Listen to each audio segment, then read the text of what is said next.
Voices. Being heard is as vital to life as air, water, and food.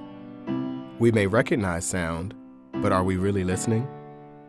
Are certain voices ignored? The series Four Voices offers the mic to young Black people who share their stories of identity, religion, and spirituality.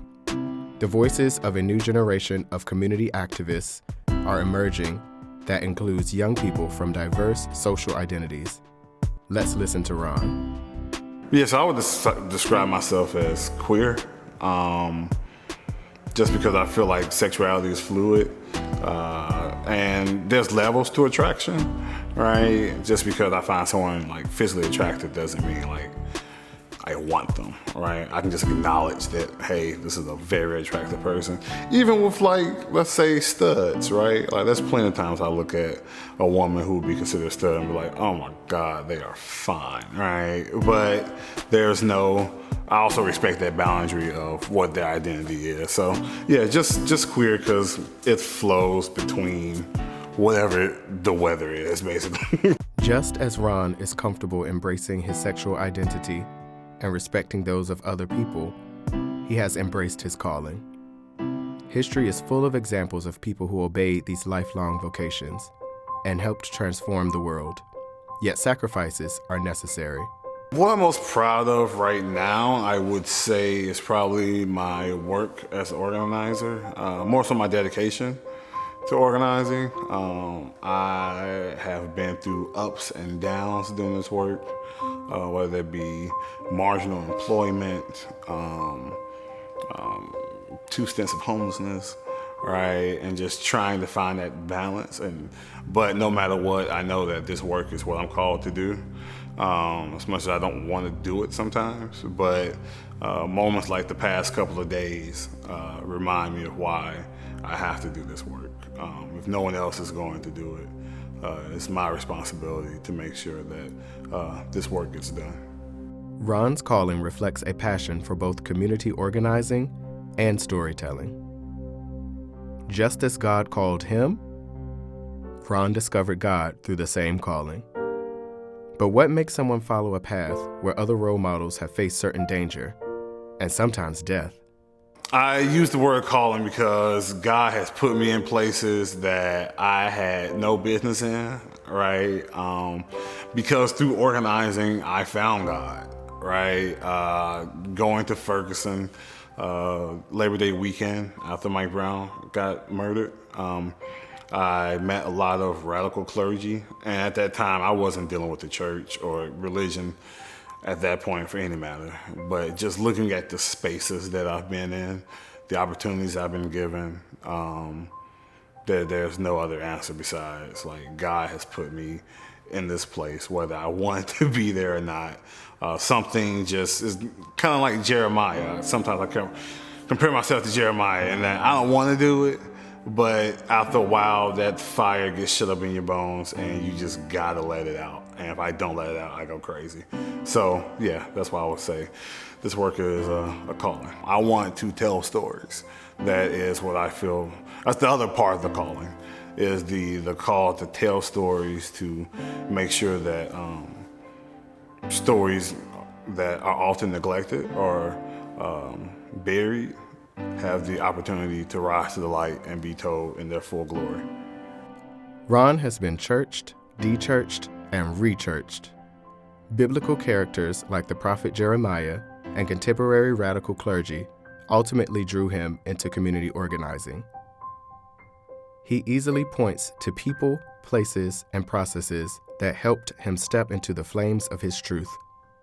I was raised Jehovah's Witness. My mom's mom was a Jehovah's Witness, so we kind of grew up in that a little bit. After a while, my mama just kind of stopped really going, and I kind of fell away too. After high school, started reading Malcolm X and all this, and so I was what I call a part-time Muslim.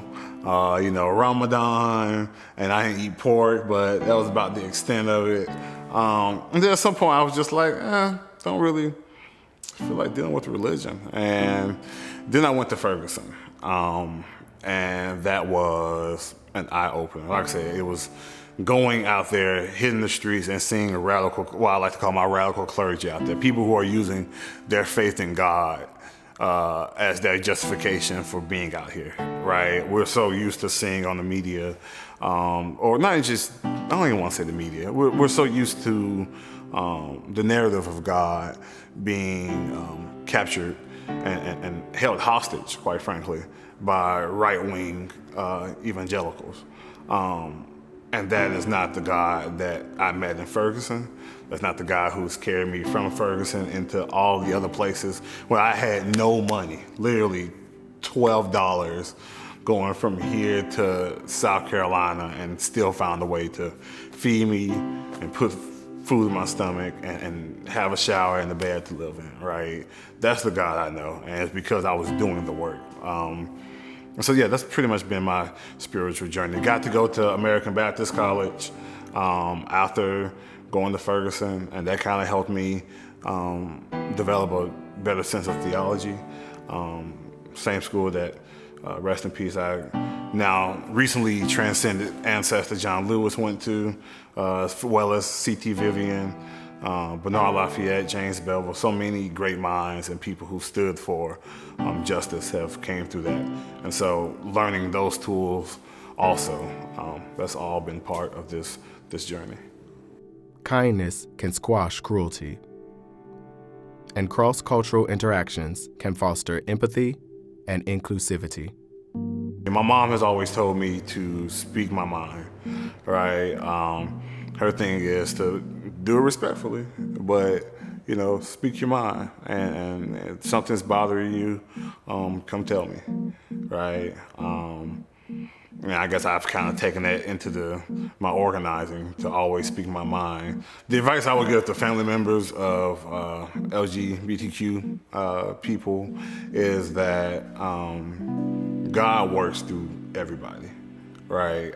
Actually, the reason I came out, let's go back to the spirituality part, is because at ABC, my first semester, there's this series called GNL, where it's like their homecoming, right? And the headline speaker that year was Bishop Yvette Flunder, who is a queer black woman.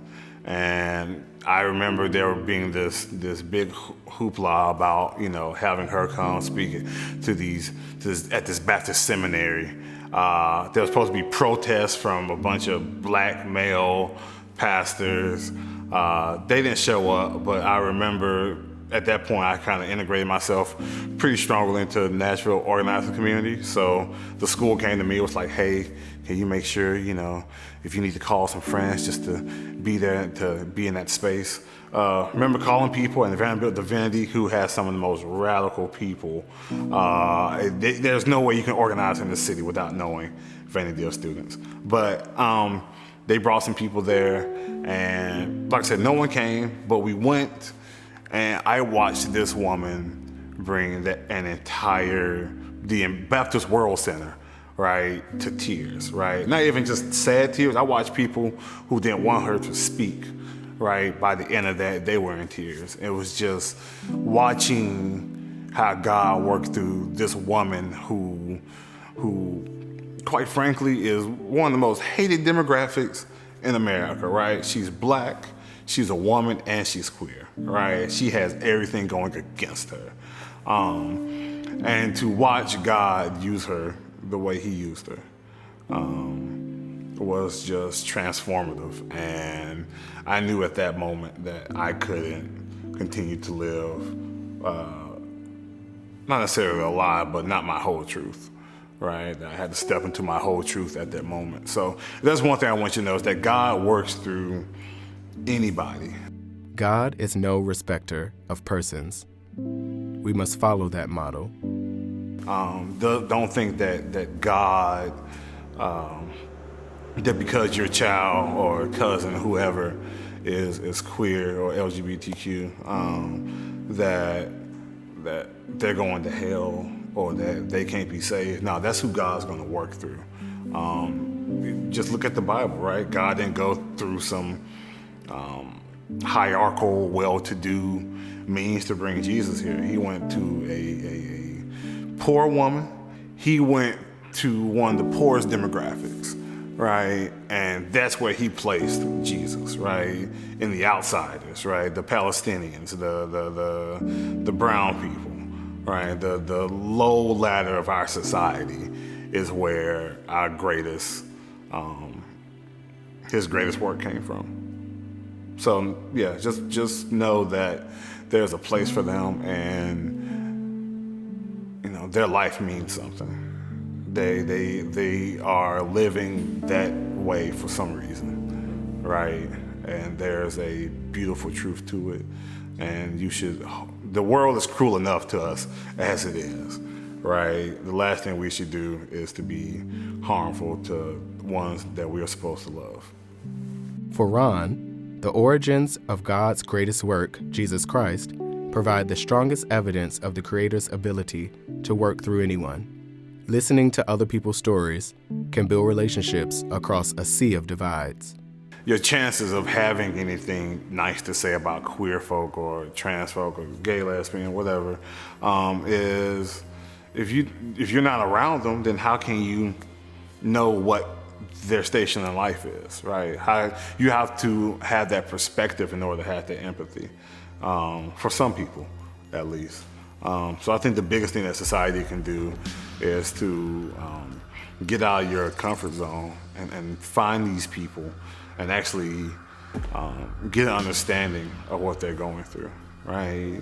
You see it all the time. White people in the country, right, talking about the blacks and the Mexicans and the queer folks, right, and the Muslims, but you don't know none of them, right? You can't call a single one of those demographics you just talked about on the phone, right, and have a full conversation. So how are you to understand or to get, how do you have an understanding of their relationship or of their situation in life if you don't even know them or know their story, right? If all you're doing is listening to Tucker Carlson ramble his mouth, you don't actually have the real information, or you want to pull out Tim Scott or somebody like that just because they fit your narrative. No, talk to a larger demographic of that community, and that's the only way you're going to get a true understanding, because the people who are on the margins of society are the ones who are doing the work. Radical Black churches, the Black Lives Matter movement, and other people dedicated to social justice are drawn from the same committed cloth. It's not enough to be an ally. Sometimes you gotta be a co-conspirator. The Black church can better help show support for LGBTQIA community by realizing that your homophobia is a symptom of white supremacy. It is a legacy of white supremacy, and that our people throughout time, trans people have existed on the continent of Africa and throughout the rest of this world. It is nothing new. Organized religion can be transformative, but it can also prevent community building. Ron questions biblical views that make it difficult for some groups to learn about and accept Christ. Acknowledge where that type of theology comes from, who it benefits, right? Because it doesn't really benefit Black people. And doesn't help us lift up out of our situation that we're in right now. And then once you acknowledge those, knowing what you've done, now undo it, right? And make sure that you're putting people in the position to undo it, right?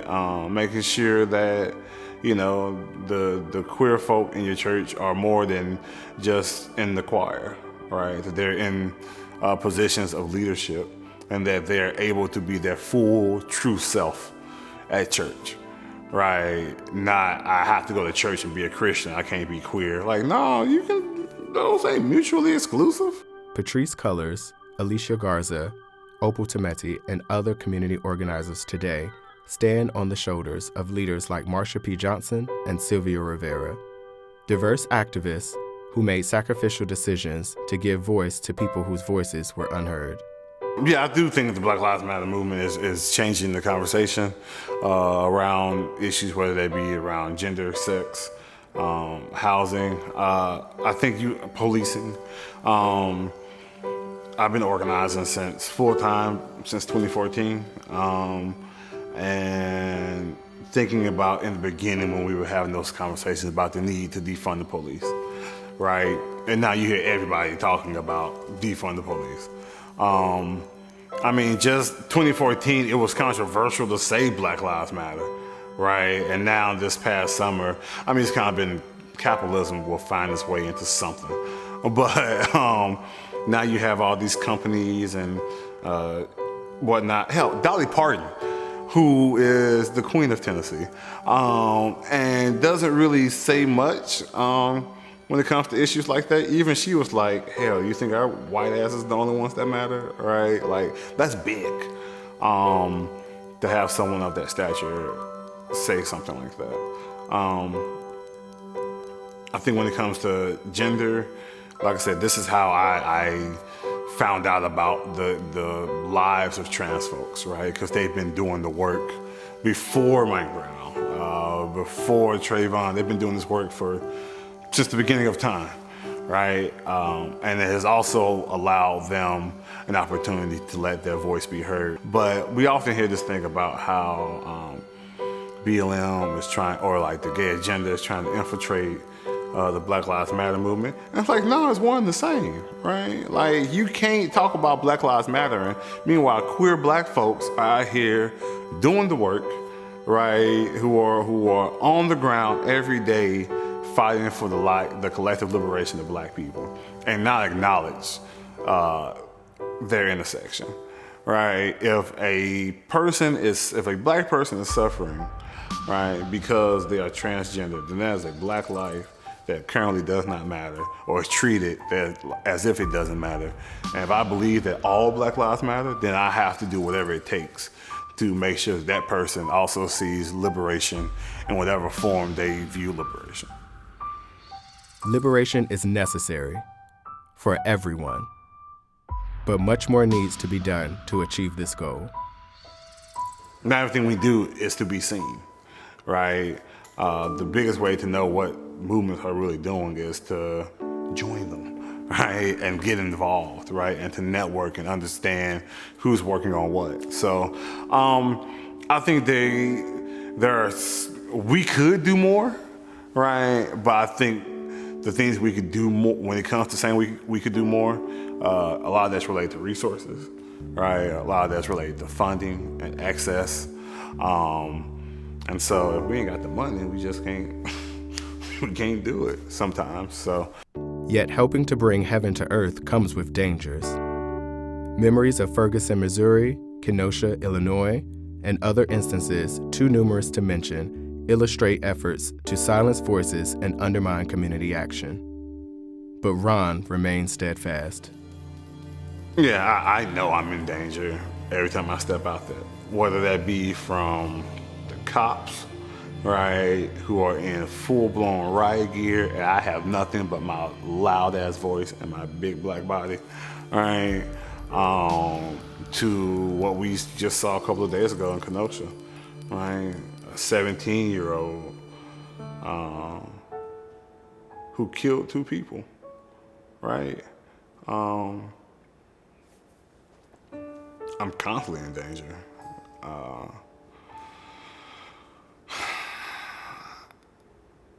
But I know that being scared ain't gonna get it done, right? I can't be scared forever. That's what they want, right? They want you to be scared and not come out. The idea that you can lose your voting rights for voicing your dissent with the government, that they can take away the one thing that makes us equal, right? If nothing else in this country makes us equal, the fact that everybody has one voice, one vote, right? And that can be taken away from you. The fact that they use that tactic, that's where I was at. The fact that they use that to scare us into being obedient, and just taking our punishment and moving on. They're scared, right? But this is the work that we're supposed to do, right? We are to make it on earth as it is in heaven, right? Then it requires us to really do some work to make that happen. Ron's calling can take its toll, yet failing to follow this lifelong vocation is unthinkable.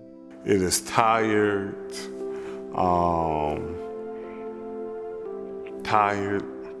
frustrated, angry, righteous anger, but angry. But at the same time, hopeful, right? Resilient, and determined, right? Not to let this be the end. That's the hopeful and resilient part. That despite all that we are going through, the barrage of hate coming out of this week's RNC, that there's a generation younger than me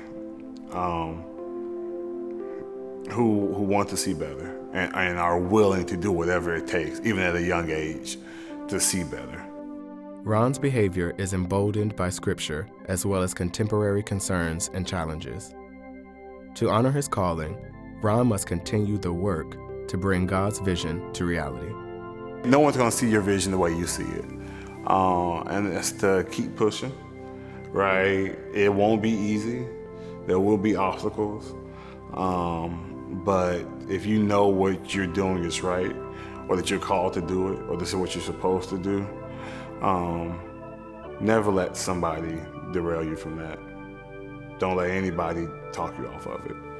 Like it's gonna be a hard road, but if you know that's what you're supposed to do, just keep pushing. It is a spiritual thing, and that all of our callings in life, right, are spiritual, right? Whether it be God, Allah, the ancestors, whatever that may be.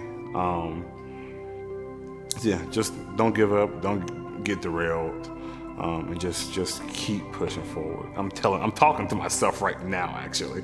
Just keep going until your work is done. Who will become an ally and follow leaders who may not look like or live like them? Who will sacrifice money and time? Who is willing to become a co-conspirator to proactively whittle away at forces that oppress large swaths of society? Ron has accepted that challenge. He is living proof of a calling realized. Not only must Ron's voice be heard, everything depends on it.